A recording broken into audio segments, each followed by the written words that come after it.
तुमचा विश्वास आमची बातमी. नमस्कार. जय महाराष्ट्र.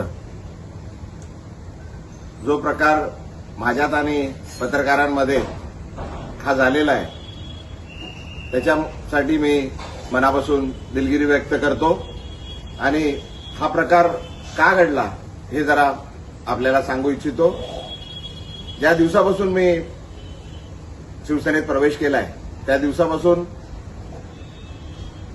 एकदम वाईट शब्दात आणि शिव्यागाळ करून मला जे अपमान करत होते तरी पण मी सर्व अपमान सहन केले.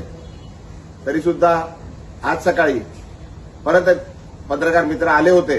मी त्यांना हात जोडून विनंती केली की बाबा याबद्दल आपण कुठलंही मला विचारू नका.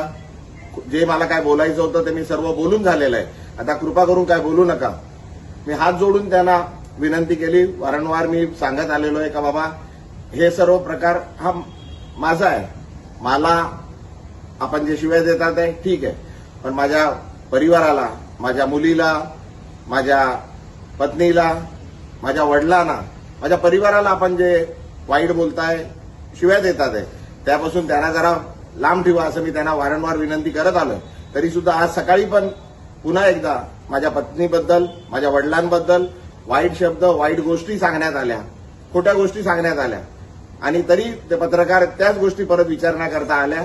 माझ्याकडून त्यांना विनंती करण्यात आली पण त्यांनी न थांबता ते चालू राहिलं. त्याच्यात जरा वाद जरा जास्त झाला. माझ्याकडून चुकीने काहीतरी अपशब्द निघाले.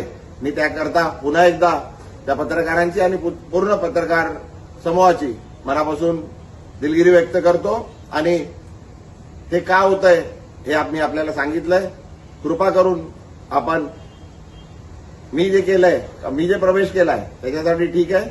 माझ्या परिवाराला, माझ्या मुलीला, माझ्या परिवाराला, माझ्या पत्नीला, माझ्या वडिलांना जे हयात नाहीये, माझ्या आईना आणि माझ्या पूर्ण परिवाराला याच्यापासून जरा लांब ठेवा अशी आपल्याला विनंती करतो.